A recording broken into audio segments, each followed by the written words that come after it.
Dan inilah kisah Nabi Zulkifli. Nabi Zulkifli merupakan putra Nabi Ayub. Beliau tinggal di negeri Syam yang dipimpin oleh seorang raja yang sudah tua dan tidak memiliki keturunan. Awal mula dia dipanggil Zulkifli ketika suatu hari sang raja sedang mencari penggantinya.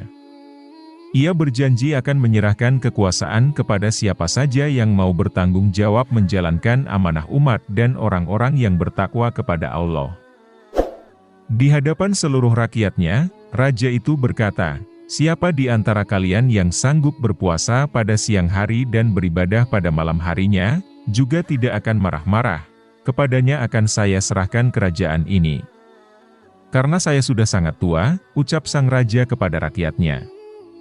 Lalu pada saat itu berdirilah seorang pemuda bernama Bashar sambil mengangkat tangan kanannya dan berkata, "Hamba sanggup," tegas Nabi Zulkifli. Berulang-ulang sang raja kemudian bertanya kepada rakyatnya, namun tidak ada yang menjawab selain sang pemuda tadi.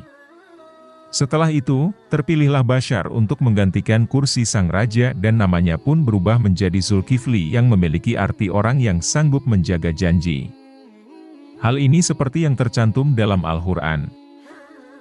Dan ingatlah kisah Ismail, Idris dan Zulkifli. Mereka semua termasuk orang-orang yang sabar.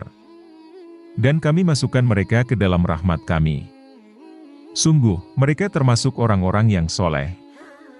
Quran Surat Al-Anbiya ayat 85 dan 86.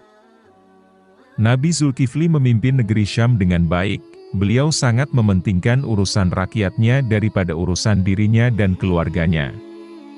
Dia memegang teguh janjinya untuk berpuasa di siang hari dan beribadah di malam hari, serta selalu sabar dalam keadaan apapun, tidak pernah marah-marah.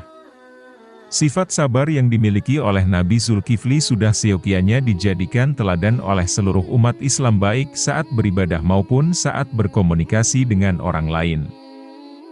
Sejak diangkat menjadi raja pengganti, Nabi Zulkifli tetap hidup dalam kesederhanaan.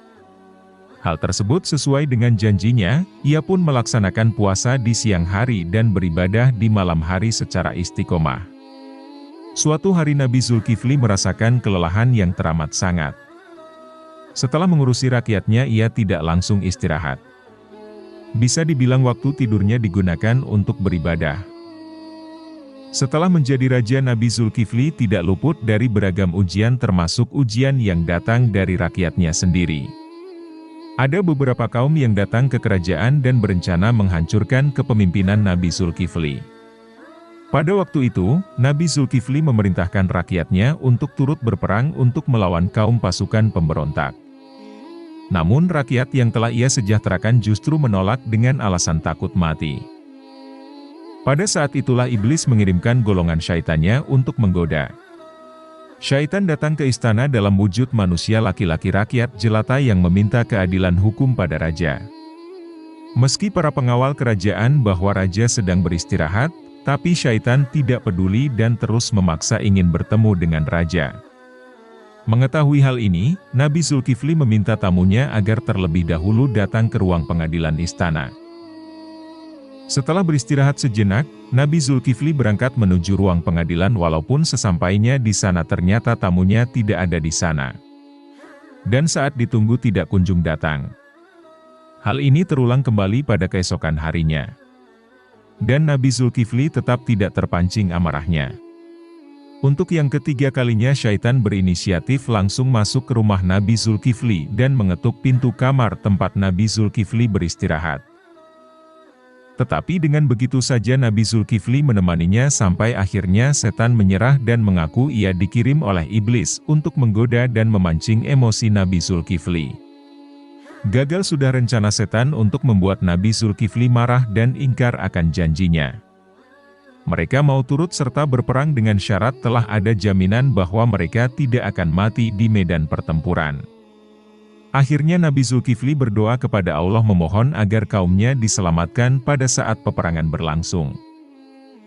Doa tersebut kemudian dikabulkan oleh Allah sehingga seluruh pasukan Nabi Zulkifli yang terdiri dari rakyat jelata berhasil memenangkan pertempuran dan kembali dengan kondisi selamat tanpa ada yang gugur. Hingga akhir dari kepemimpinan Nabi Zulkifli rakyat merasakan hidup tentram dan sejahtera. Demikian video ini, semoga kita bisa meneladani kesabaran tinggi yang dimiliki Nabi Zulkifli.